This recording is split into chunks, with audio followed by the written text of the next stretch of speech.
이런 인간들이 세상을 더럽히는 겁니다. 주제 파악도 못하고 빌부터 먹을 생각만 하는 존벌레 같은 존재들 말입니다. 한 남자가 노인을 위아래로 훑어보며 막말을 퍼붓습니다. 경비들에게 손짓하며 빨리 끌어내라고 명령했습니다. 이 사람 정신 나간 것 같으니까 경찰 불러서 넘기세요. 경비들이 노인의 양팔을 잡았고 노인은 아무런 저항도 하지 않았습니다. 주변 사람들이 수군거리며 구경하고 있었고 누군가 핸드폰을 꺼내 사진을 찍기도 했습니다. 하지만 그것으로 끝이 아니었습니다. 뭘 얼마나 뜯어먹으려고 여기까지 쫓아와서 들러붙는 거야? 인생 그따위로 살지 마. 쓰레기 같은 인간아. 동료 이사도 고개를 끄덕이며 한심하다는 표정을 지었습니다. 많은 사람들 앞에서 씻을 수 없는 치욕을 당한 노인. 사실 두 사람은 초면이 아니었습니다. 불과 며칠 전 상견례 자리에서 마주했던 예비사돈이었습니다. 하지만 이 남자는 몰랐습니다. 자신이 방금 누구에게 욕을 퍼부었는지, 그리고 이 순간이 자신의 인생을 송두리째 바꿀 것이라는 것을요. 이 모든 이야기가 시작된 석 달 전으로 돌아갑니다. 차가 덜컹거리며 비포장길을 올라갑니다. 서연은 창밖을 내다보며 손을 꼭 쥐었습니다. 산길은 점점 좁아지고 있었습니다. 나무들이 빽빽이 들어차 하늘도 잘 보이지 않았습니다. 여기가 정말 맞아요? 서연이 조심스럽게 물었습니다. 옆자리에 준호가 고개를 끄덕였습니다. 응, 아버지가 여기 계셔. 준호의 목소리는 평소보다 낮았습니다. 서연은 무릎 위에 놓인 과일 바구니를 내려다봤습니다. 정성껏 고른 사과와 배였습니다. 처진사인데 잘해야 할 텐데. 차가 멈췄습니다. 서연은 천천히 고개를 들었습니다. 눈앞에 펼쳐진 광경에 숨이 멎었습니다. 토굴이었습니다. 돌과 흙으로 대충 쌓아 올린 낡은 토굴이었습니다. 지붕은 한쪽으로 기울어져 있었고요. 벽에는 금이 가 있었습니다. 전깃줄은 보이지도 않았습니다. 여기서 사세요? 서연의 목소리가 떨렸습니다. 준호는 대답 대신 차 문을 열었습니다. 서연도 천천히 내렸습니다.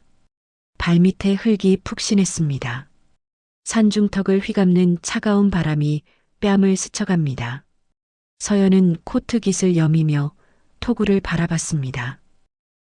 그때였습니다. 토굴 입구에서 누군가 걸어 나왔습니다. 허름한 작업복 차림의 노인이었습니다. 바지는 흙투성이었고 상의는 해져 있었습니다. 머리카락은 어깨까지 내려오고 수염도 덥수룩하게 자라 있었습니다. 얼굴은 햇볕에 그을려 거무스름했습니다. 천천히 다가오는 노인을 향해 서연은 황급히 허리를 숙였습니다. 아버님, 처음 뵙겠습니다.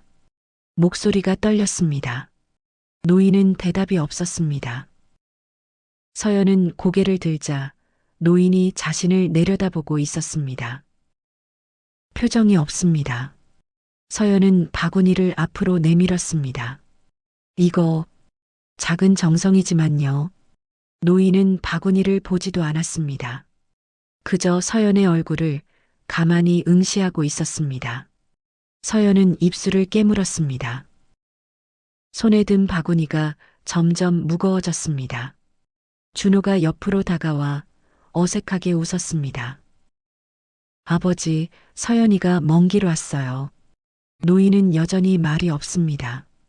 그리고는 천천히 몸을 돌려 토굴 안으로 들어가 버렸습니다. 서연은 바구니를 든 채 그 뒷모습을 멍하니 바라봤습니다. 준호가 서연의 어깨를 툭 쳤습니다. 미안. 아버지가 원래 말이 없으셔. 서연은 고개를 저었습니다. 아니에요. 괜찮아요. 하지만 목소리는 떨리고 있었습니다. 서연은 토굴의 어두컴컴한 입구를 다시 바라봤습니다. 이게 시작인 건가? 가슴이 답답했습니다. 앞날이 보이지 않는 것만 같습니다. 준호의 뒤를 따라 서연이 조심스럽게 토굴 안으로 들어갔습니다. 천장이 낮아서 고개를 숙여야 했습니다. 촛불 몇 개가 켜져 있습니다. 불빛이 흔들리며 그림자를 만들어내고 있습니다. 노인은 구석에 앉아 눈을 감고 있습니다. 서연은 입구 쪽에 서서 주변을 둘러봤습니다. 낡은 이불 한 채가 구겨진 채 놓여 있습니다. 나무 상자 몇 개가 쌓여 있었고요. 그릇도 몇 개 보이는데 전부 깨지거나 금이가 있었습니다. 이런 곳에서 정말 사람이 살 수도 있는 거구나. 준호가 긴장하는 서연을 안심시키듯이 어깨를 감싸 안습니다. 조금만 있다 나가자. 서연은 고개를 끄덕입니다. 서연은 바구니를 바닥에 조용히 내려놨습니다. 그리고 노인을 바라봤습니다. 주름진 얼굴이었습니다. 손등에도 굵은 핏줄이 튀어나와 있었습니다. 이분이 준호 씨 아버지. 서연은 눈을 감고 숨을 깊게 들이마셨습니다. 다시 눈을 떴을 때 노인과 눈이 마주쳤습니다. 준호가 아버지에게 간단한 소개를 하고 결혼하고 싶다는 의사를 밝힙니다. 노인은 그저 고개를 끄덕이고는 한마디를 뱉습니다. 그래, 네가 알아서 잘하겠지. 일정이 나오면 알려다오. 대화는 오래가지 않았습니다. 준호가 일어났습니다. 아버지, 저희 이만 내려갈게요. 서연도 황급히 일어나 허리를 숙였습니다. 아버님, 다음에 또 뵙겠습니다. 노인은 대답하지 않고 그저 고개만 까딱하고 숙였습니다. 서연은 뒤를 돌아 토굴 밖으로 나왔습니다. 햇빛이 눈부셨습니다. 서연은 눈을 가늘게 떴습니다. 가슴이 두근거렸습니다. 괜찮을까? 정말 괜찮을까? 준호가 차 문을 열며 말했습니다. 오늘 고생했어. 아버지가 좀 특이하시거든. 저렇게까지 말씀이 없으시진 않는데 다음엔 더 괜찮을 거야. 서연이 애써 웃으려 했지만 생각처럼 쉽지가 않습니다. 차가 다시 산길을 내려가기 시작했습니다. 서연은 뒤를 돌아봤습니다. 토굴이 점점 작아지고 그 앞에 노인이 서 있었습니다. 여전히 자신을 바라보고 있는 것만 같습니다. 창밖의 나무들이 빠르게 지나갑니다. 다음번엔 정말 더 괜찮겠지. 꽉 쥔 손으로 땀이 송골송골 맺힙니다. 일주일 후 준호와 서연은 다시 산을 찾았습니다. 손에는 반찬통이 가득 담긴 보자기를 들고 있었습니다. 아버지가 좋아하실 거야. 서연이 손맛이 좋잖아. 준호가 운전대를 잡으며 말했지만 서연의 마음은 여전히 무거웠습니다. 비포장길을 지나 토굴 앞에 도착했을 때 노인은 밖에서 나무를 패고 있었습니다. 땀이 이마를 타고 흘러내리고 있었고 작업복은 톱밥으로 뒤덮여 있었습니다. 서연이 차에서 내리자 노인이 손을 멈추고 이쪽을 바라봤습니다. 아버님, 또 뵈러 왔습니다. 서연은 허리를 깊게 숙이며 인사를 올렸지만 노인은 도끼를 내려놓고 손등으로 땀을 훔칠 뿐이었습니다. 준호가 옆에서 보자기를 건네받아 노인에게 내밀었습니다. 아버지, 서연이가 직접 만든 반찬이에요. 노인은 보자기를 받아들고 천천히 매듭을 풀었습니다. 안에서 김치통과 나물 반찬이 드러났고 노인은 그것들을 한참 동안 들여다봤습니다. 고마워요. 잘 먹을게요. 노인의 입에서 처음으로 말이 흘러나왔습니다.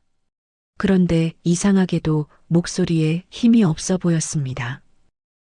어딘가가 많이 편찮아 보입니다. 간단히 식사를 마치고 차를 마시려고 합니다.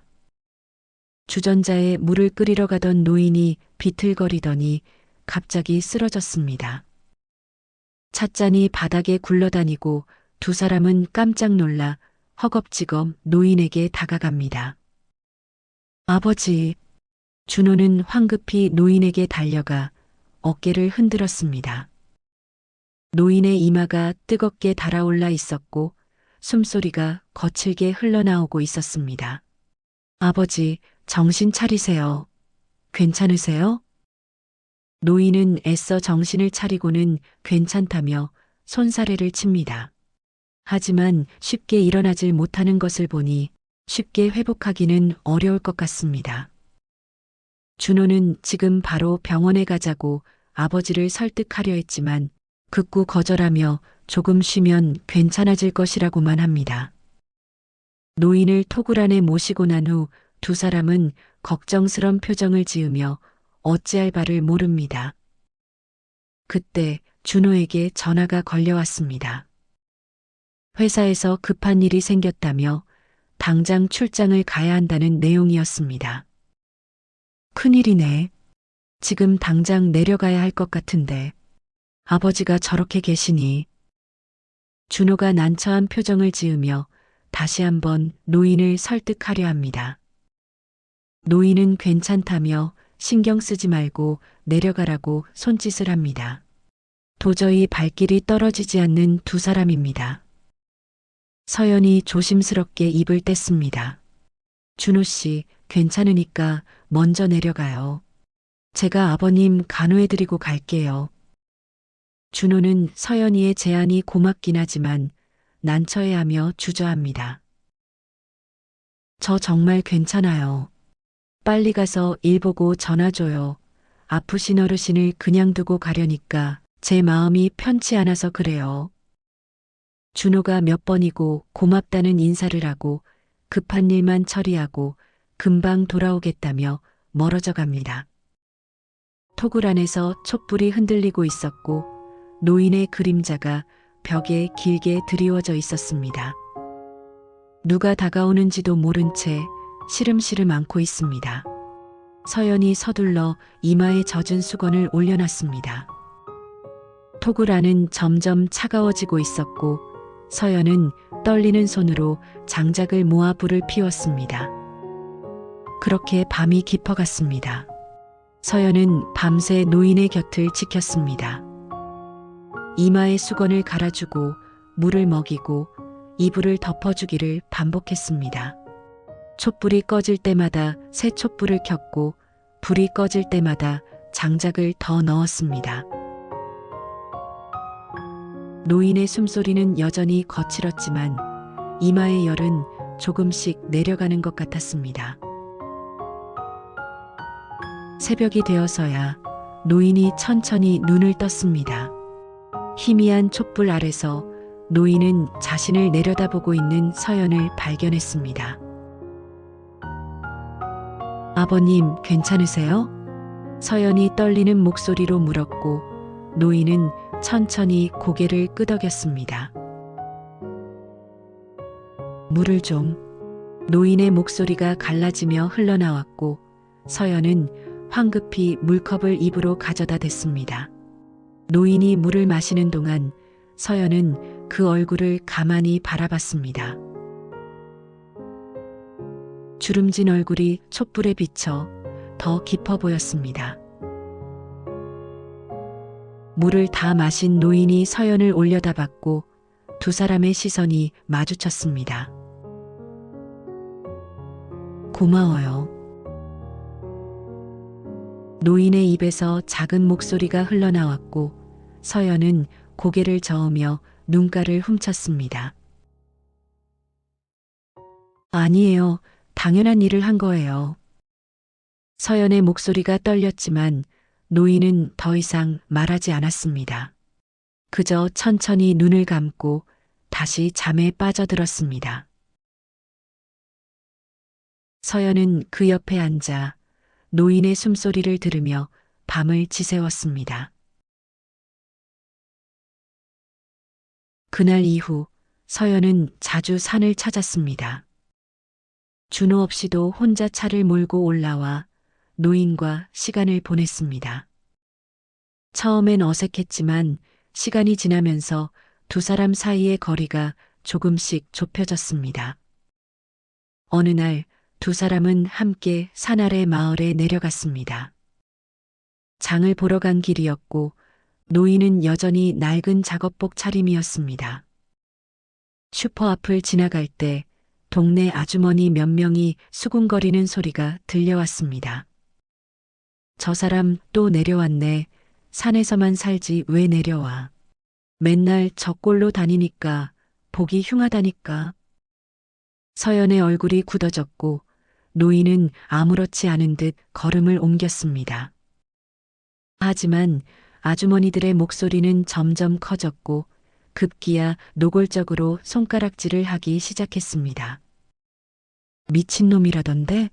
산에서 혼자 막 뛰어다니고 발가벗고 다니고 그렇다대. 뭔 죄짓고 들어왔다고도 하던데. 그 순간 서연이 멈춰섰습니다. 몸을 돌려 아주머니들을 똑바로 바라보며 또렷한 목소리로 말했습니다. 잘 알지도 못하는 어르신께 그런 말씀하시면 안 됩니다. 아주머니들이 움찔하며 서연을 쳐다봤고 서연은 한 발짝 다가서며 말을 이었습니다. 이분은 남에게 피해 한 번 안 끼치고 사시는 분이에요. 함부로 말씀하지 마세요. 서연의 목소리는 떨리지 않았고 눈빛은 단호했습니다. 아주머니들은 서로 눈치를 보며 뒷걸음질을 쳤고 곧 슈퍼 안으로 들어가 버렸습니다. 서연은 숨을 깊게 들이마시고 다시 노인에게로 돌아갔습니다. 노인은 서연을 물끄러미 바라보고 있었고 그 눈빛 속에는 처음 보는 온기가 담겨 있었습니다. 그렇게까지 하지 않아도 되는데 저분들 그렇게 나쁜 사람들은 아니랍니다. 고마워요. 노인이 작게 말했고 서연은 고개를 저으며 웃었습니다. 당연한 일한 거예요, 아버님. 두 사람은 다시 나란히 걸었고 그날 이후 노인의 말이 조금씩 늘어나기 시작했습니다. 며칠 후 서연과 노인은 토굴 앞에 나란히 앉아 있었습니다. 저녁 노을이 하늘을 붉게 물들이고 있었고 두 사람은 말없이 그 풍경을 바라봤습니다. 아버님, 한 가지만 여쭤봐도 될까요? 서연이 조심스럽게 입을 열었고 노인이 고개를 끄덕였습니다. 왜 여기서 사세요?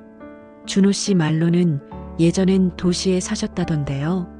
노인은 한참 동안 대답하지 않았고 서연은 괜히 물었나 싶어 입술을 깨물었습니다. 그때 노인이 천천히 입을 열었습니다. 아내가 세상을 떠났을 때 아들 나이가 10살이었습니다. 노인의 목소리는 낮고 잔잔했지만 그 안에는 깊은 슬픔이 배어 있었습니다. 회사 일에 매달리느라 아내 곁을 제대로 지켜주지 못했습니다. 노인은 먼 산을 바라보며 천천히 말을 이었습니다. 그래서 결심했습니다. 이젠 아들 곁을 지키겠다고. 서연은 노인의 옆 얼굴을 바라보며 가슴이 먹먹해지는 걸 느꼈습니다. 회사를 그만두고 아들이 다 자랄 때까지는 곁에 있어주려 노력했지요. 이제 다 커서 자기 앞가림하니 그저 조용히 살고 싶어지더군요. 노인의 손이 무릎 위에 놓여 있었고 그 손은 주름지고 거칠었지만 따뜻해 보였습니다. 좋은 아버지세요. 서연의 목소리가 떨렸고 노인은 작게 웃으며 고개를 끄덕였습니다. 노을이 점점 짙어지고 있었고 두 사람은 말없이 그 시간을 함께 나눴습니다. 상견례 날이 다가왔습니다. 서연은 며칠 전부터 부모님을 설득하느라 잠을 제대로 이루지 못했습니다. 아버지는 자신이 일하고 있는 대기업의 상무이사였고 어머니는 명문가 출신이었습니다. 두 분 모두 체면을 무엇보다 중시하는 분들이었습니다. 아버지, 준호 씨 집안이 좀 특이하긴 하지만 정말 좋은 분이세요. 서연이 조심스럽게 말했지만 아버지는 신문을 보며 코웃음만 쳤습니다. 상견례 장소는 서연의 부모님이 정한 시내 한복판의 고급 한정식집이었습니다. 서연과 준호, 그리고 노인은 약속 시간보다 30분 일찍 도착했습니다. 노인은 서연이 정성껏 준비해준 깔끔한 정장을 입고 있었지만 머리카락은 여전히 길었고 얼굴에는 세월의 흔적이 깊게 새겨져 있었습니다. 예약된 방 문을 열자 이미 서연의 부모님이 자리를 잡고 앉아 계셨습니다. 서연의 아버지는 값비싼 양복을 차려입고 있었고 손목에는 금빛 명품 시계가 번쩍이고 있었습니다. 어머니는 짙은 화장을 하고 화려한 장신구가 반짝입니다. 서연이 먼저 들어가 부모님께 인사를 드렸고 준호도 깊게 허리를 숙였습니다. 노인이 마지막으로 들어서자 방 안의 공기가 순간 얼어붙었습니다. 서연의 아버지가 노인을 위아래로 훑어보며 눈썹을 찌푸렸습니다. 어머니는 찻잔을 든 손을 멈추고 노인의 긴 머리카락과 거무스름한 얼굴을 응시했습니다. 노인이 천천히 허리를 숙여 인사를 올렸지만 서연의 아버지는 고개조차 까딱하지 않았습니다. 어머니가 입꼬리를 실룩이며 자리를 가리켰습니다. 서연은 떨리는 마음으로 노인 옆에 앉았고 준호는 그 옆에 자리를 잡았습니다. 잠시 침묵이 흘렀고 서연의 아버지가 찻잔을 들어 차를 한 모금 마셨습니다. 그리고는 노인을 쳐다보지도 않은 채 준호에게만 말을 건넸습니다. 직업이 뭐냐는 질문이 떨어졌고 준호가 건축설계 일을 한다고 대답했습니다. 서연의 아버지가 고개를 끄덕이며 이번엔 노인 쪽으로 시선을 돌렸습니다. 하지만 눈을 마주치지는 않고 허공을 보며 물었습니다. 아버님은 무슨 일을 하시냐고, 사업을 하시냐고요. 노인은 잠시 침묵했다가 담담하게 대답했습니다. 지금은 산에서 지내고 있습니다. 서연의 어머니가 찻잔을 탁 내려놓았고 아버지의 얼굴이 굳어졌습니다. 산에서 지낸다는 게 무슨 뜻이냐는 추궁이 이어졌고 노인은 말 그대로 산속 토굴에서 혼자 산다고 설명했습니다. 서연의 아버지가 코웃음을 쳤고 어머니는 눈을 가늘게 뜨며 노인을 훑어봤습니다. 그러니까 직업도 없고 재산도 없다는 얘기냐는 말이 날카롭게 떨어졌습니다. 서연이 황급히 끼어들려 했지만 어머니가 손을 들어 말을 막았습니다. 어른들끼리 대화하는 중이니 가만히 있으라는 차가운 목소리였습니다. 서연은 입술을 깨물며 무릎 위에서 주먹을 꽉 쥐었습니다.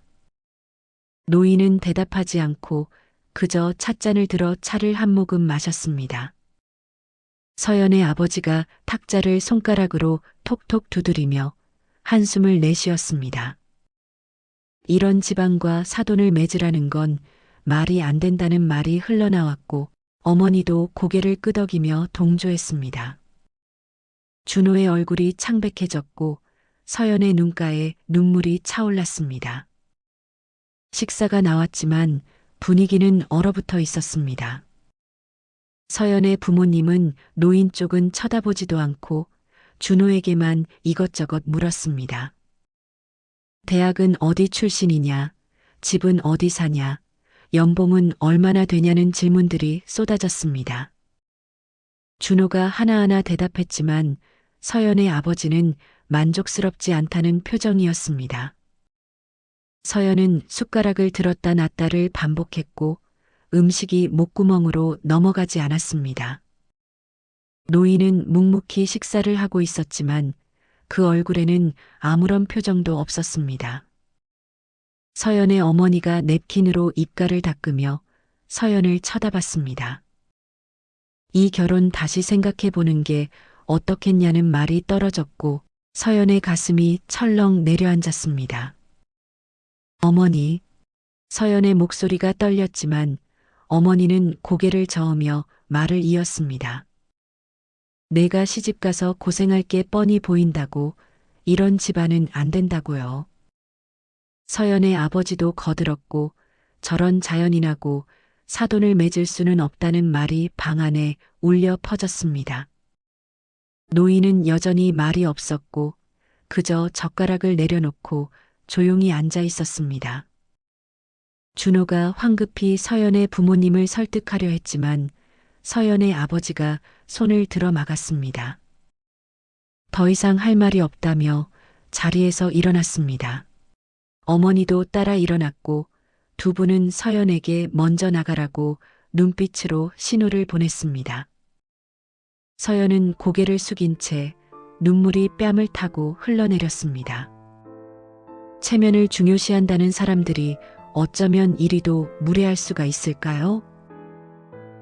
돈이 없다고 집이 없다고 해서 이렇게 무시를 해도 되는 것일까요? 식당 밖 주차장에서 서연은 부모님 앞에서 통사정을 합니다. 아버지, 어머니, 제발 한 번만 이해해 주세요.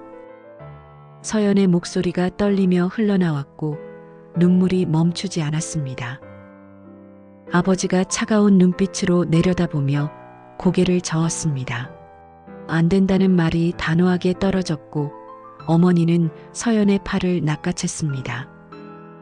집으로 가자는 어머니의 목소리는 차가웠고 서연은 고개를 저으며 뿌리쳤습니다.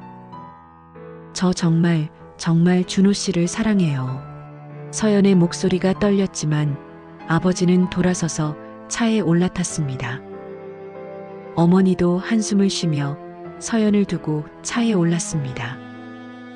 차가 출발했고 서연은 그 자리에 주저앉았습니다. 어깨가 작게 떨렸고 흐느끼는 소리가 주차장에 울려 퍼졌습니다. 조금 떨어진 곳에서 노인과 준호가 서 있었습니다. 준호가 서연에게 달려가 등을 쓰다듬었지만 서연의 울음은 멈추지 않았습니다.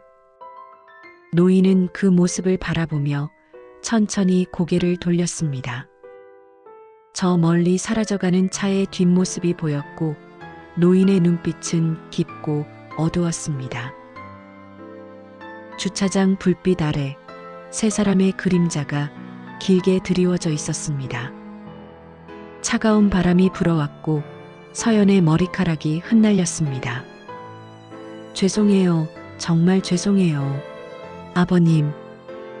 서연이 고개를 들어 노인을 바라보며 말했고 눈물로 범벅이 된 얼굴이 가로등 불빛에 비쳤습니다. 노인은 서연에게 천천히 다가가 어깨에 손을 올렸습니다. 아닙니다. 당신 잘못이 아니에요. 노인의 목소리는 낮고 잔잔했지만 그 안에는 깊은 위로가 담겨 있었습니다. 서연은 그 손을 느끼며 소리 없이 눈물을 훔쳤습니다.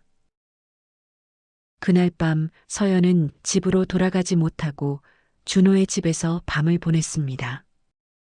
이불을 뒤집어 쓰고 밤새 울었고 준호는 문 밖에서 그 소리를 들으며 주먹을 쥐었습니다. 며칠 후 서연은 회사에 출근했습니다. 복도를 걷는데 동료들의 시선이 따가웠고 수군거리는 소리가 여기저기서 들려왔습니다. 아버지가 회사 상무이사라는 사실은 모두가 아는 일이었고 상견례가 어떻게 됐는지도 소문으로 퍼진 듯 했습니다. 서연은 고개를 숙인 채 자리로 향했고 책상에 앉아 컴퓨터를 켰지만 화면이 눈에 들어오지 않았습니다. 점심시간이 되어 복도를 걷는데 아버지와 마주쳤습니다. 아버지는 서연을 보고도 모른 척 지나쳤고 서연은 그 뒷모습을 바라보며 가슴이 무너져 내렸습니다. 화장실에 들어가 거울 앞에 섰을 때 거울 속 자신의 얼굴은 창백했고 눈 밑에는 다크서클이 짙게 내려앉아 있었습니다. 서연은 세면대에 손을 짚고 깊은 한숨을 내쉬었지만 눈물은 더 이상 나오지 않았습니다. 그날 오후 회사 전체에 긴급 공지가 떨어졌습니다. 이틀 후 임시 이사회가 열린다는 내용이었고 차기 대표이사 선출을 위한 자리라는 말이 덧붙여져 있었습니다. 서연의 아버지 박상무가 그 자리를 노리고 있다는 건 회사 안에서 모두가 아는 사실이었습니다. 10년 넘게 이사로 재직하며 실적을 쌓아왔고 이번 선출에서는 거의 확실하다는 소문이었습니다. 그렇지만 자신에게 표를 던져줄 주주들을 확신할 수가 없었습니다. 전설의 대주주만 움직여준다면 충분히 해볼 만하다 생각했습니다. 그런데 그 사람만큼은 찾아볼 수가 없었습니다. 자신이 입사한 이후로 한 번도 본 적이 없었고 이사회 때에도 참석하지 않았으니까요. 회사의 창업주이자 37%의 주식을 보유한 전설의 대주주. 그의 선택이 이번 대표이사 자리를 정하게 될 것이 분명했습니다. 그렇기 때문에 여전히 불안할 수밖에 없는 박상무였습니다. 복도에서 임원들이 모여 이야기를 나누는 모습이 보였고 박상무가 그 중심에 서 있었습니다. 자신감 넘치는 표정이긴 하지만 어쩐지 조심스러운 모습입니다. 서연은 그 광경을 그저 멀리서 바라보다 고개를 돌렸습니다. 이사회 당일 아침 회사 로비는 평소보다 분주했습니다. 임원들이 하나둘 회의실로 들어가고 있었고 경비들도 긴장한 표정으로 입구를 지키고 있었습니다. 박상무는 로비 한가운데 서서 동료 이사들과 악수를 나누고 있었습니다. 자신감 넘치는 표정이었고 주변 사람들도 축하 인사를 건네고 있었습니다. 오늘이 대표님 되시는 날 아닙니까? 한 이사가 웃으며 말했고 박상무는 겸손한 척 손을 흔들었습니다. 하지만 입가에는 미소가 번지고 있었고 눈빛에는 야망이 가득했습니다. 서연은 자리에 앉아 서류를 정리하고 있었지만 손이 떨려서 일이 제대로 되지 않았습니다. 그때 로비 입구 쪽에서 웅성거리는 소리가 들려왔습니다. 서연이 고개를 들자 사람들이 누군가를 보며 수군거리고 있었습니다. 한 노인이 로비로 걸어 들어오고 있었는데 낡은 작업복 차림에 머리카락은 길게 늘어져 있었습니다. 익숙한 모습에 서연의 눈이 커졌고 숨이 멎었습니다. 바로 준호의 아버지였습니다. 노인은 주변의 시선에 아랑곳하지 않고 천천히 엘리베이터 쪽으로 걸어갔습니다. 경비 한 명이 황급히 다가가 길을 막았고 여기는 관계자 외출입 금지라고 말했습니다. 노인은 멈춰서서 경비를 바라봤지만 아무 말도 하지 않았습니다. 사람들이 모여들기 시작했고 수군거림이 점점 커졌습니다. 저게 누구냐, 미친 사람 아니냐는 말들이 여기저기서 흘러나왔습니다. 서연은 자리에서 벌떡 일어나 노인에게 달려가려 했습니다.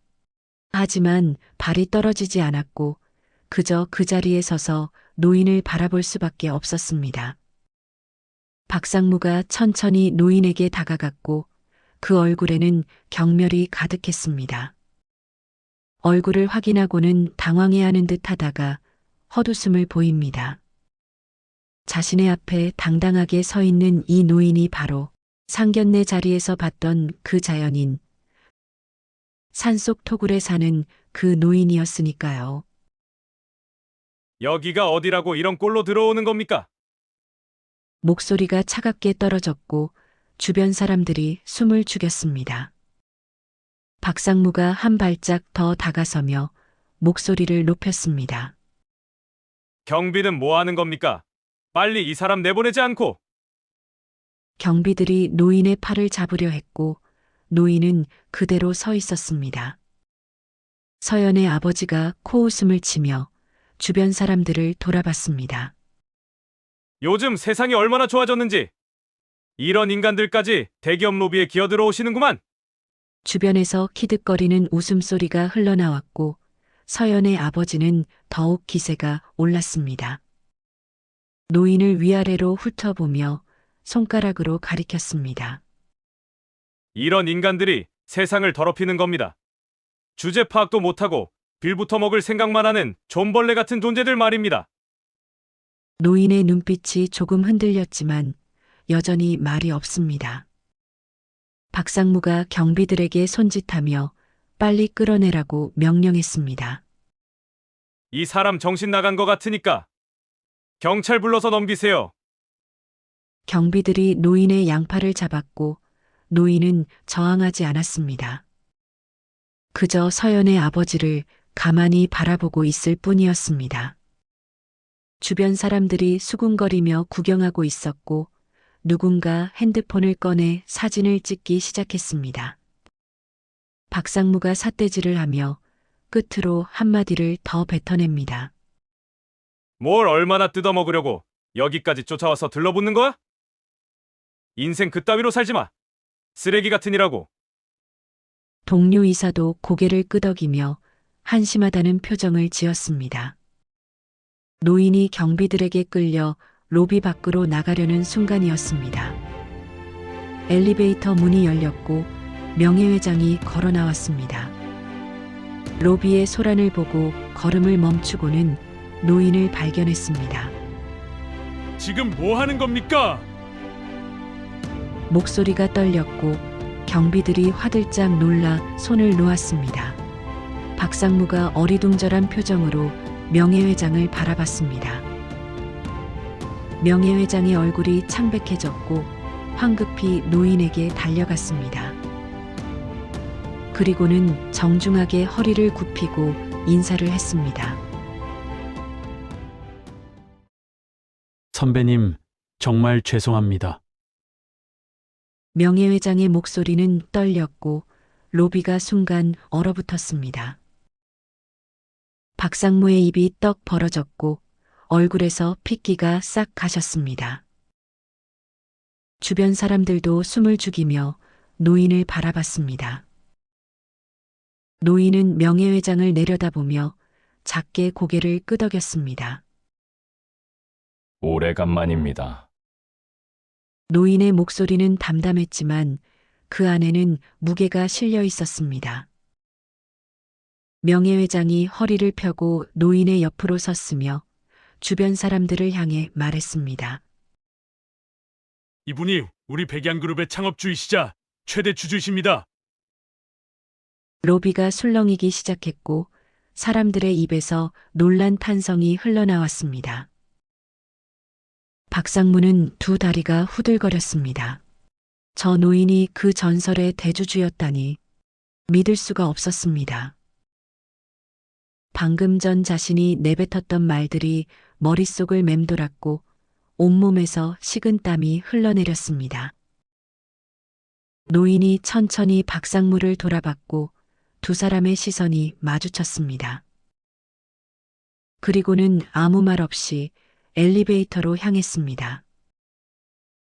로비에 남은 사람들은 서로를 쳐다보며 웅성거리기 시작했습니다. 박상무는 그 자리에 멍하니 서 있었고 손이 부들부들 떨리고 있었습니다. 동료 이사가 조심스럽게 다가와 어깨를 툭 쳤지만 반응이 없습니다. 그저 엘리베이터가 닫힌 곳을 멍하니 바라보고 있을 뿐이었습니다. 내가 방금 무슨 짓을 한 거지? 저 사람이 창업주였다니. 박상무의 입술이 떨렸고 무릎이 꺾이려 했습니다.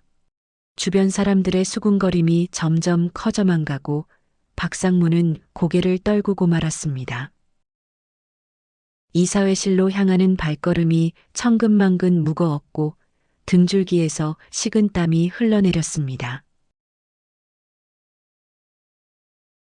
회의실 문이 열렸고 노인이 명예회장과 함께 안으로 들어갔습니다.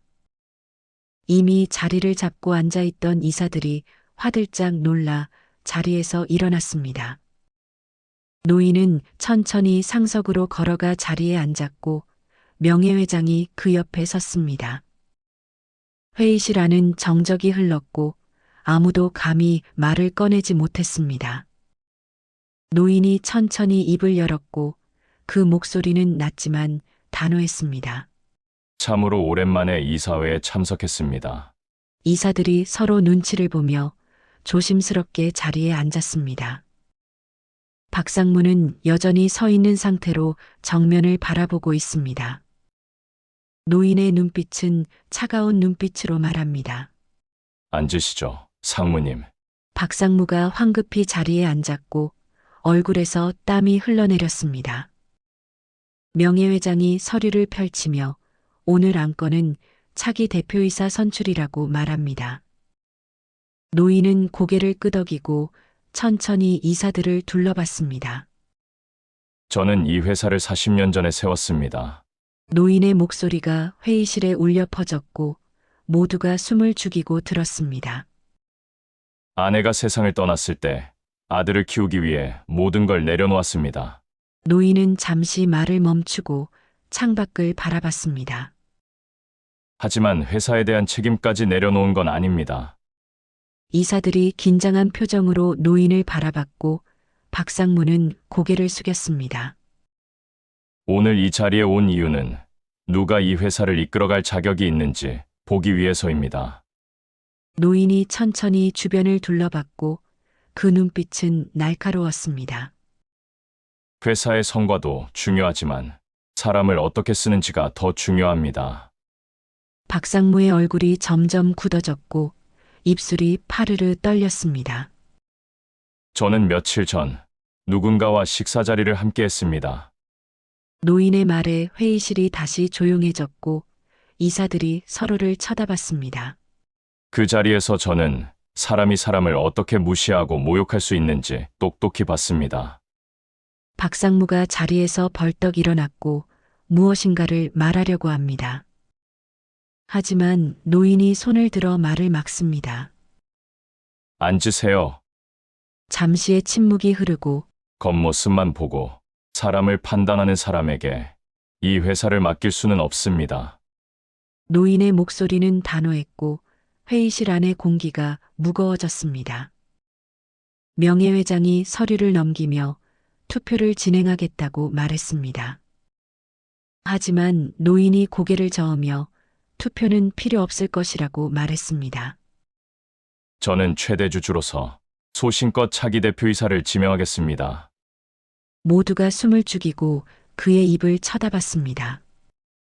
노인이 천천히 한 사람을 가리켰고 그는 30년간 현장에서 묵묵히 일해온 인물이었습니다. 김 이사가 차기 대표이사를 맡아주시기 바랍니다. 김 이사가 놀란 표정으로 노인을 바라봤고 천천히 자리에서 일어나 고개를 숙였습니다. 박수 소리가 회의실에 울려 퍼졌집니다. 박상무는 그저 고개를 숙인 채 주먹을 쥐고 있을 뿐이었습니다. 회의가 끝나고 노인이 회의실을 나섰습니다. 복도에 서연이 서 있었고 눈가에는 눈물이 글썽이고 있었습니다. 노인이 서연에게 다가갔고 두 사람은 마주 섰습니다. 아버님. 서연의 목소리가 떨렸고 노인은 서연의 어깨에 손을 올렸습니다. 괜찮아요. 이제 괜찮을 겁니다. 노인의 목소리는 따뜻했고 서연은 그 품에 안겨 눈물을 흘렸습니다. 복도 저편에서 박상무가 걸어 나왔고 노인과 눈이 마주쳤습니다. 노인은 아무 말 없이 천천히 고개를 끄덕였습니다. 그리고는 서연의 손을 잡고 엘리베이터로 향했습니다. 엘리베이터 문이 닫히고 두 사람은 아래로 내려갔습니다. 로비에 도착했을 때 준호가 기다리고 있었습니다. 노인이 준호를 보고 작게 미소 지었고 준호도 아버지에게 다가가 깊게 고개를 숙였습니다. 세 사람은 나란히 회사를 나섰고 햇살이 따스하게 내려쬐고 있었습니다. 이사회가 끝난 후 서연의 집은 조용했습니다. 아버지는 서재에 들어박혀 나오지 않았고 어머니는 거실 소파에 앉아 창밖만 바라보고 있었습니다.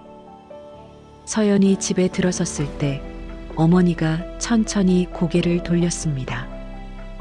두 사람의 시선이 마주쳤지만 아무도 먼저 말을 꺼내지 못했습니다. 서연은 가방을 내려놓고 어머니 앞에 조용히 앉았습니다. 한참의 침묵이 흘렀고 어머니가 먼저 입을 열었습니다. 우리가 틀렸구나.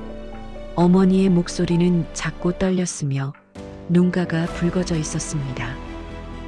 서연은 어머니의 손을 잡았고 그 손은 차갑고 떨리고 있었습니다. 괜찮아요, 어머니. 어머니는 고개를 떨구며 눈물을 흘렸습니다. 서재 문이 열렸고 아버지가 걸어 나왔습니다. 아버지의 얼굴은 초췌했고 어깨는 축 처져 있었습니다. 서연을 보더니 한참을 서 있다가 천천히 다가왔습니다. 서연아. 아버지의 목소리가 갈라졌고 서연은 자리에서 일어났습니다. 미안하구나. 그 한마디가 떨어지자 서연의 눈에서 눈물이 흘러내렸습니다. 아버지도 눈가를 붉혔고 두 사람은 말없이 서로를 껴안았습니다. 며칠 후 서연의 부모님이 산으로 향하고 있습니다. 비포장길을 지나 토굴 앞에 도착했을 때 노인은 밖에서 나무를 다듬고 있었습니다. 자동차 소리를 듣고 고개를 든 노인이 서연의 부모님을 발견했습니다. 노인은 손을 멈추고 천천히 일어섰습니다. 아버지가 차에서 내려 노인에게 다가갔습니다. 그리고는 깊게, 아주 깊게 허리를 숙였습니다. 죄송합니다. 아버지의 목소리는 떨렸고 고개를 들지 못했습니다. 어머니도 차에서 내려 노인 앞에서 허리를 숙였습니다. 노인은 두 사람을 바라보다가 작게 고개를 끄덕였습니다. 들어오시죠. 노인의 목소리는 담담했고 토굴 안으로 먼저 들어갔습니다. 서연의 부모님이 토굴 안으로 들어섰을 때 그 안은 생각보다 정갈했습니다. 낡았지만 깨끗하게 정리되어 있었고 창으로 들어오는 햇빛이 따뜻했습니다. 노인이 차를 내왔고 세 사람은 마주 앉았습니다. 한참 동안 아무도 말하지 않았고 차를 마시는 소리만 조용히 울렸습니다. 아버지가 찻잔을 내려놓고 천천히 입을 열었습니다. 회사에서 일어난 일을 사과하며 자신이 얼마나 오만했는지 깨달았다고 말했습니다. 어머니도 상견례 자리에서의 무례함을 용서해달라고 떨리는 목소리로 덧붙였습니다. 노인은 두 사람의 이야기를 끝까지 들었고 창밖을 바라보며 말했습니다. 저도 젊었을 때는 겉모습만 보고 사람을 판단했습니다. 노인의 목소리는 잔잔했고 그 안에는 깊은 울림이 있었습니다. 아내를 잃고 나서야 깨달았습니다. 진짜 중요한 게 뭔지. 노인이 서연의 부모님을 돌아보며 작게 미소 지었습니다. 서연이는 좋은 아이입니다. 제 아들에게 과분한 사람이죠. 아버지의 눈가가 붉어졌고 어머니는 손으로 입을 가렸습니다. 노인이 차를 한 모금 마시고 천천히 말을 이었습니다. 두 사람이 행복하다면 그것만으로 충분합니다. 그 말에 어머니가 눈물을 흘렸고 아버지는 고개를 깊이 숙였습니다. 토굴 밖에서 새소리가 들려왔고 바람이 부드럽게 불어왔습니다. 결혼식 날이 밝았습니다. 서연은 하얀 드레스를 입고 거울 앞에 섰습니다. 어머니가 뒤에서 베일을 정리해주며 서연의 어깨를 가만히 안았습니다. 행복해라, 우리 딸. 어머니의 목소리가 떨렸고 서연은 거울 속 어머니를 바라보며 고개를 끄덕였습니다. 예식장은 화려하지 않았지만 따뜻했습니다. 가까운 사람들만 초대했고 꽃과 촛불이 소박하게 장식되어 있었습니다.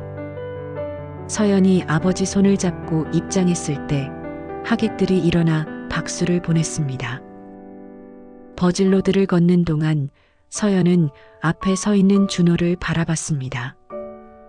준호의 눈가가 붉어져 있었고 미소를 지으며 서연을 기다리고 있었습니다. 그 옆에 노인이 서 있었습니다. 여전히 수수한 정장 차림이었지만 얼굴에는 온화한 미소가 걸려 있었습니다. 서연이 단상에 올라섰고 아버지가 서연의 손을 준호에게 건넸습니다. 두 사람의 손이 마주 잡혔고 사회자의 목소리가 울려 퍼졌습니다. 서약이 이어졌고 서연과 준호는 서로를 바라보며 고개를 끄덕였습니다.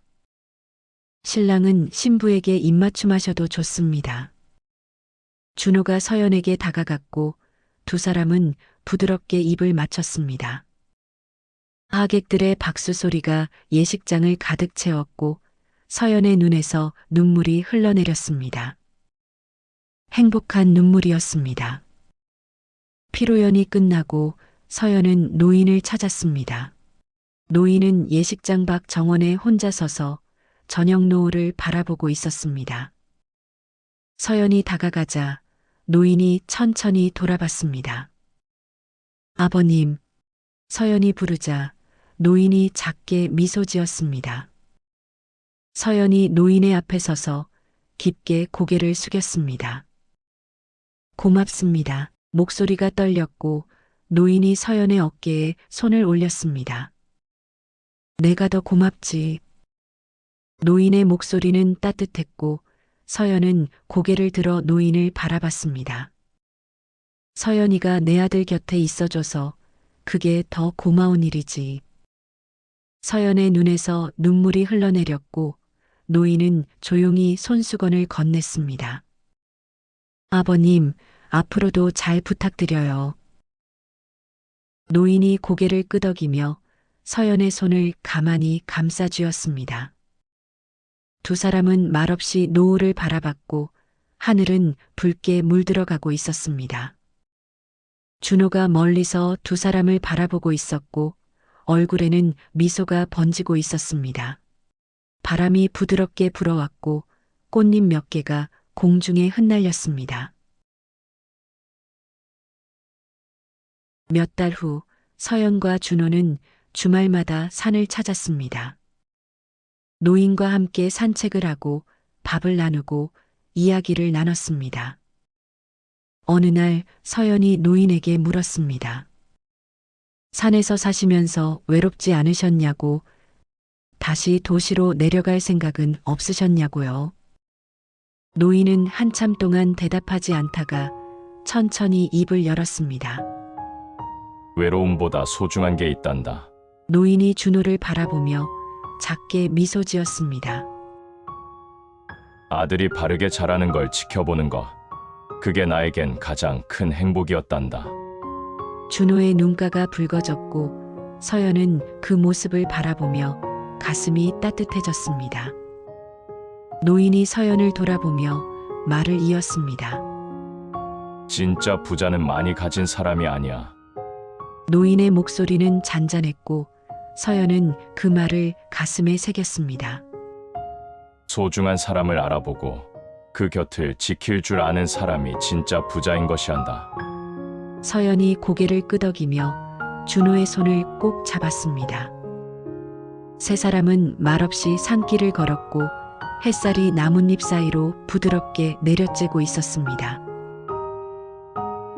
새들이 지저귀고 바람이 불어왔으며 세상은 고요하고 평화로웠습니다.